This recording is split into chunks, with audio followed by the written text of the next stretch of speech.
혹시 한글을 사용하는 인도네시아의 부족 찌아찌아족을 아시나요? 전 사실 몰랐는데요. 아무튼 2009년도에 처음으로 한민족 외에 다른 민족이 한글을 공식 문자로 받아들였다는 뉴스를 통해 처음 화제가 되었는데요. 이어 2020년에 찌아찌아의 한글 선생님이라는 제목으로 찌아찌아족의 정덕영 선생님이 인간극장을 통해 한글을 교육하는 모습들이 방영이 되면서 많은 분들께 알려졌습니다. 근데 최근 노매드 크리틱이라는 한 유튜버가 이 찌아찌아족이 한글 교육을 받는다는 까르야 바루 초등학교라는 곳을 직접 방문을 했는데요. 방문을 해보는 실제로 제대로 된 한글 교육이 이루어지지 않는 모습을 보고 정덕영 선생이 운영하는 재단이 찌아찌아족 관련 한글 사업에 각종 지원금만 타먹고 지금 비리가 있는 것이 아니냐라는 의혹을 보였습니다. 그래서 저 조시팡이 이 찌아찌아족 한글 교육 논란에 대해 한번 양측의 입장을 포함하여 이것저것 알아보았습니다.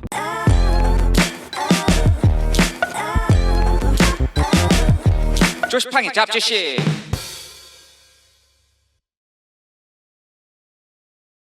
먼저 인도네시아는 총 17,504개의 섬으로 이루어진 세계에서 6번째로 섬이 많은 나라이고 인구는 약 2억 7,753만 명으로 인도, 중국, 미국에 이어 전 세계 인구 4위를 기록하고 있습니다. 또한 면적은 우리나라 대한민국의 약 19배 정도인데요. 이렇게 많은 인구의 많은 섬을 가진 나라가 바로 인도네시아이기 때문에 1,300개 이상의 민족이 공존하며 지역 언어는 통계에 따라 다르지만 최대 700여 개에 달한다고 합니다. 이 중에 인도네시아 소수민족들이 사용하는 언어는 약 250개 정도라고 하는데요. 찌아찌아족은 인도네시아 소수민족 중 하나로 약 6만 명 정도이며 찌아찌아어를 사용하는 인구는 약 7만 명 정도라고 합니다. 문제는 찌아찌아족은 찌아찌아어를 아랍 문자를 변형한 자이 문자나 라틴 문자 등으로 표기를 해왔었는데 언어 체계가 제대로 확립이 되지 않은 상태여서 찌아찌아어를 사용할 줄 아는 인구가 계속해 줄어들고 있었고 이대로면 찌아찌아어가 없어질 수도 있다는 것이었습니다. 그래서 한국의 민간 단체인 훈민정음학회에서는 찌아찌아어의 공식 문자로 한글을 도입하려고 시도를 했고 바오바오시에 있는 찌아찌아족도 이를 좋게 여기면서 이렇게 찌아찌아족이 많이 살고 있는 지역인 바오바오시와 2008년 7월 MOU를 체결하면서 바오바오시 정부는 한글로 부족어를 표기하자는 방안을 채택하였습니다. 여기서 정확히 구분해야 할 것은 한글과 한국어인데요. 한글은 문자이고 한국어는 언어입니다. 근데 찌아찌아족은 한국어가 아닌 바로 한글을 문자로 빌려서 사용한다는 것이었죠. 그러니까 앞서 말씀드린 것처럼 이렇게 찌아찌아어를 한글로 표기하는 표기 수단으로서 사용을 한 것이었죠.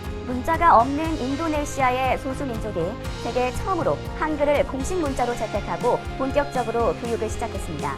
한글 세계화 프로젝트가 비로소 열매를 맺게 됐습니다. 민족 외에 한글을 공식 문자로 받아들인 첫 민족이 나왔습니다. 인도네시아 술라웨시주 부톤섬 바우바우시는 최근 이 지역 토착어인 찌아찌아어를 표기할 공식 문자로 한글을 채택했습니다. 국내에서 2009년 8월에 이러한 뉴스와 기사를 통해 한글이 한국을 넘어 세계로 진출한다는 사실이 본격적으로 알려지면서 이슈가 되었고 우리나라에서는 많은 관심과 더불어 일반 사람들과 기업들 그리고 지자체에서 각종 후원과 지원을 하게 되었습니다. 또한 이때 훈민정음학회에서는 인도네시아 소수민족 찌아찌아족이 한글을 가르칠 한국인 파견교사를 모집하게 되는데요. 이 모집에서 처음으로 한국인 교사로 선발된 사람이 바로 정덕영 선생님이었습니다. 참고로 그 전까지는 인도네시아에서 영어 선생님이었던 아비딘이라는 인도네시아인이 한글을 가르쳤습니다. 그러면서 2009년 12월에 서울시와 인도네시아의 바오바오시 간에 문화예술 교류 의향서를 체결하면서 서울시는 바오바오시의 문화센터를 짓고 도시개발 사업에 협조하겠다라는 의사를 내비쳤다고 하는데요. 이러면서 이때 당시 서울시와 훈민정음학회의 초청으로 바오바오시의 시장과 찌아찌아족의 족장과 한글 교육을 받을 초등학교의 교장 선생님과 그리고 그 초등학교의 아이들을 포함해 총 9명이 한국에 방문하기도 했었습니다. 그러면서 당시에는 인도네시아와 한국 간의 관계가 굉장히 좋았다고 해요. 근데 이때 당시에는 찌아찌아족이 한글을 공식 문자로 채택했다는 훈민정음학회 측 발표를 별다른 의심 없이 받아들이면서 각종 기사나 뉴스로 도배가 되었는데요. 사실 한글을 공식 문자로 채택했다는 것은 사실이 아니었고 정확히 말하자면 비공식적으로 한글 교육을 도입한 것이었습니다. 인도네시아 정부에 따르면 한글을 공식 문자 체계로 도입하는 방안은 승인하지 않았다고 말했고 단지 한글을 또 다른 표기 문자로 사용한 것뿐이었습니다. 아무튼 이 과정에서 한글의 우월성을 지나치게 부각하려다 보니 일어난 일종의 해프닝이었던 것이죠. 하지만 중요한 것은 공식 문자 채택 여부가 아닌 이미 많은 찌아찌아족 아이들이 한글을 배워 사용하고 있다는 것으로 마무리가 되었었는데요. 근데 문제는 서울시의 찌아찌아족 지원 검토 단계에서 예산 문제를 이유로 앞서 체결했던 문화예술 교류와 협력에 관한 의향서를 백지화시켜버린 것입니다. 서울시가 바오바오시의 문화센터를 짓고 도시개발 사업에 협조하겠다라는 약속을 백지화시킴에 따라 훈민정음학회는 서울시가 섬심성으로 약속을 남발해 도움이 아닌 걸림돌이 됐다면서 당혹스럽다는 반응을 보였고 경제적인 효과를 누리는 것을 기대했던 바오바오시는 갑자기 이러는 것이 어디 있냐 라는 반응이었던 것이죠. 그래서 찌아찌아족이 있는 바오바오시는 이렇게 훈민정음학회와는 더 이상 협력 파트너가 아니라면서 관계 단절을 선언해버려요. 그러니까 사실상 빡친 바오바오시가 절교를 해버린 셈이죠. 이 과정에서 찌아찌아족의 처음 한글 도입을 성사시켰던 한국외대 전태영 교수와 서울대 이호영 교수가 훈민정음학회를 떠나게 되면서 학회의 사업 추진 동력이 완전히 상실이 되었습니다. 이런 이해관계 속에서 2012년 초에 한글을 보급하기 위해 인도네시아 바오바오시에는 세종학당이 설치가 되었는데요. 이 세종학당은 문화체육관광부와 한국어 세계화 재단이 세계 각지에 설립하는 한국어 교육기관입니다. 바오바오시에는 경북대와 인도네시아 부톤대학 협력으로 이 세종학당이 2012년 2012년 1월 30일에 설립이 되었는데요. 하지만 운영 과정에서 경북대가 재정적인 부담이 늘어났고 바오바오시 측과 오해를 빚게 되면서 설치한 지 7개월 만인 2012년 8월 30일에 철수를 하였습니다. 이러면서 2010년 초에 파견이 되었던 정덕영 선생도 2012년에 세종학당이 철수를 하게 되면서 다시 한국으로 돌아오게 된 것이었죠. 양이 너무 많다 보니까 여기까지 한번 다시 쉽게 요약을 해드릴게요.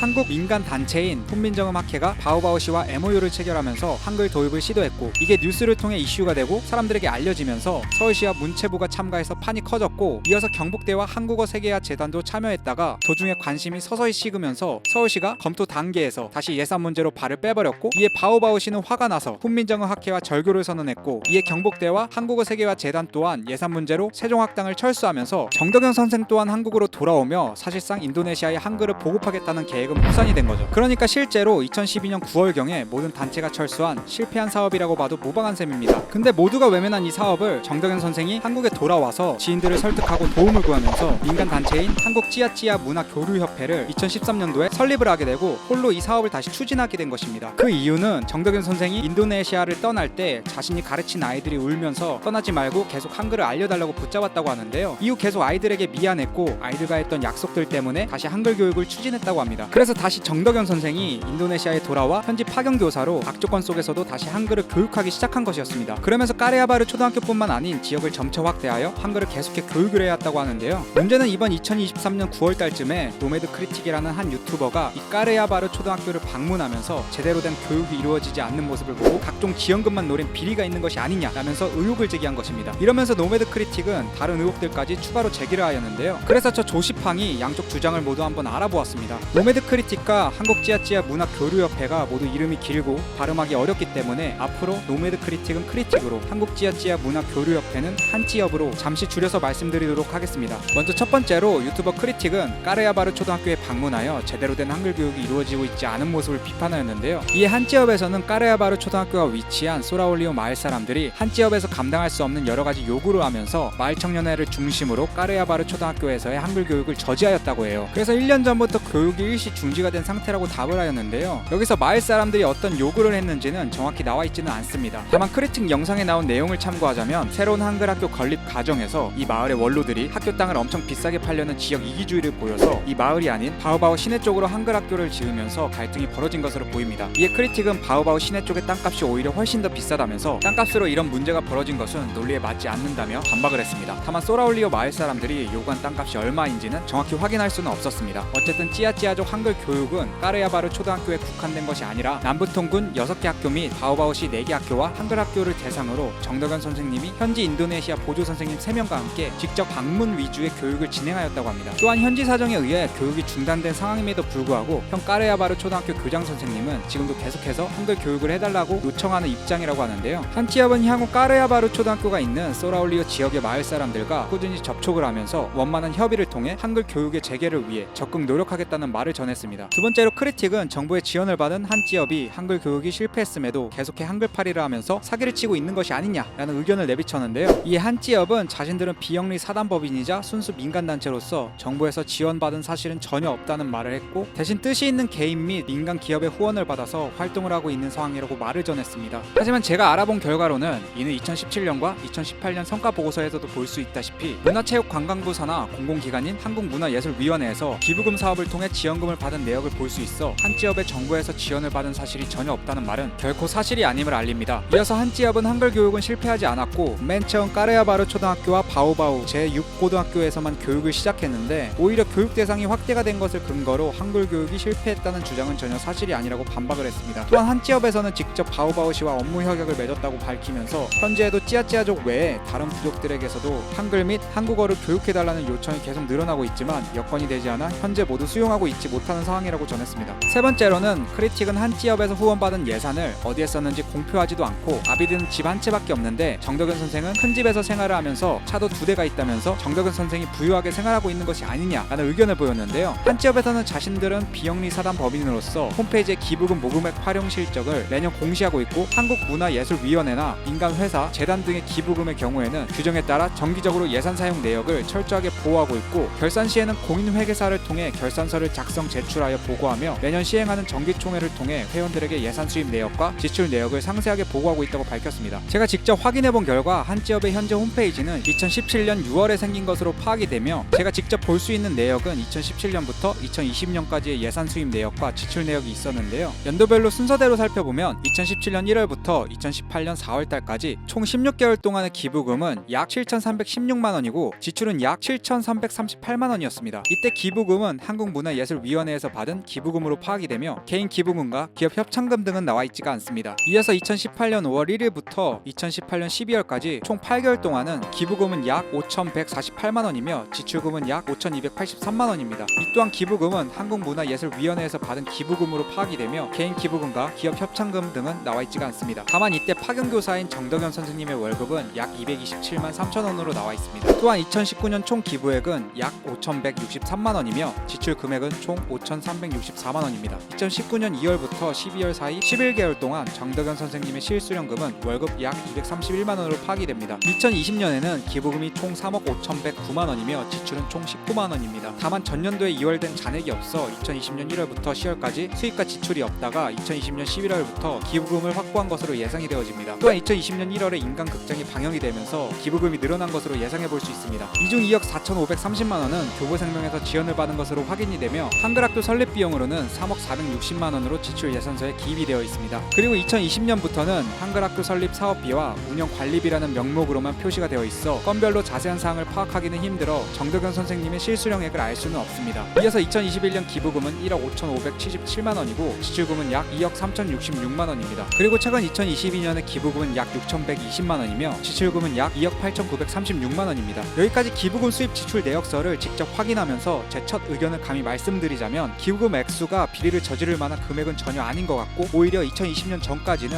한글 교육을 해외에서 하는데도 불구하고 상당히 쪼들리는 예산으로 운영이 되어 온 것이 아닌가 싶은 마음입니다. 다만 개인 기부금이 얼마인지 확인할 수 없는 부분들을 포함해 중간중간 저를 포함한 제3자가 이 내역서만으로 정확히 알 수 없는 부분들이 존재하는 것은 사실입니다. 기부금 수입 지출 내역에 대해 더 자세한 사항은 한지협 홈페이지를 통해 직접 보시는 것을 추천드립니다. 이어서 한지협은 정덕현 선생이 거주하고 있는 곳은 새로 지어진 한글학교 2층에 마련된 숙소 개념이며 한글학교를 개인이 소유하고 있는 호화주택으로 표현하는 것은 지나친 억지라고 하였는데요. 또한 이 한글학교가 준공이 되어 숙소에 들어가 살기 이전에는 집값을 아끼려고 현지 사람들이 귀신이 나오는 집이라 불렀던 3년 동안 방치된 오래된 집을 새를 얻어서 생활하고 있었다고 하는데 이 집은 2020년 방영된 인간극장을 통해서도 확인할 수 있었습니다. 또한 한지협에서는 차가 2대가 있다는 사실은 사실이 아니며 한 대는 방문 차량이고 한 대는 2018년 한 후원자에게서 개인적으로 인수를 해서 현재까지 사용하고 있는 것으로 말을 전했는데 이 차량 또한 인간극장을 통해서 확인할 수 있었습니다. 또한 2018년 전까지는 오젝이라고 하는 오토바이 뒤에 타고 다녔는데 빗길에서 넘어져 크게 다친 적이 있다면서 인도네시아는 비포장 도로가 많기 때문에 꼭 차가 필요하다는 말을 전했습니다. 네 번째로는 유튜버 크리틱은 정덕현 선생님이 실제로는 인도네시아 교육 현장에는 없는 것이 아니냐라는 의심을 하였는데요. 이 유튜버 크리틱이 찌아찌아족 교육 현장에 방문한 것이 2023년 9월달로 파악이 되는데요. 정덕현 선생은 한 달 전인 2023년 8월 말쯤에 코로나 합병증 등의 질환으로 한국으로 귀국을 해서 현재 치료를 받고 있는 상황이라고 해요. 이로 인한 공백은 현지인 보조교사들이 메우고 있으며 정덕현 선생님은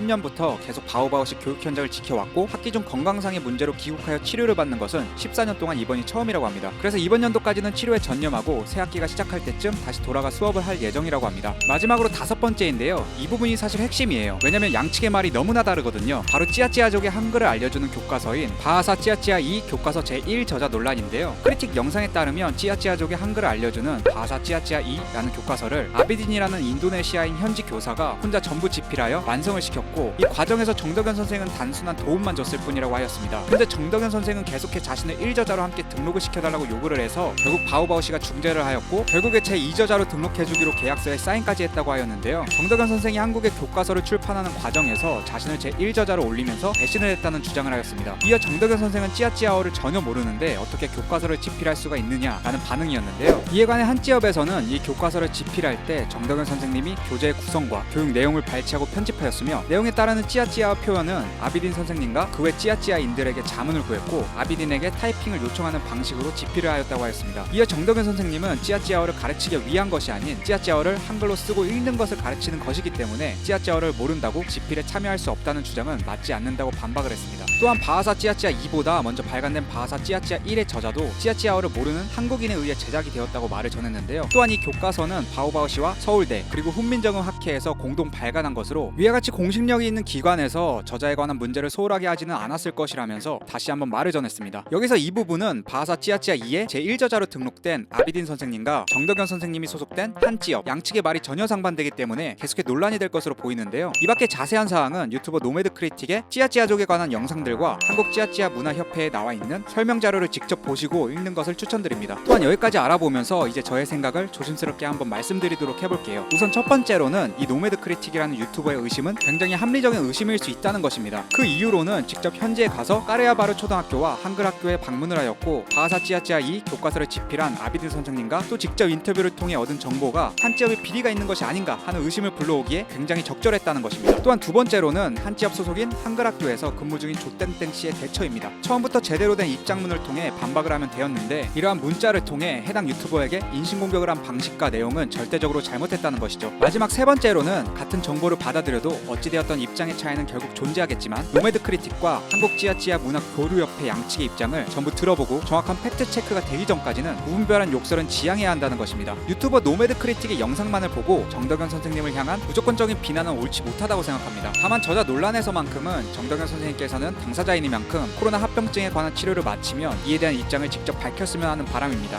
모두들 항상 건강하고 행복한 하루가 되시길 바라면서 이상 조시팡이 잡지식의 조시팡이었습니다.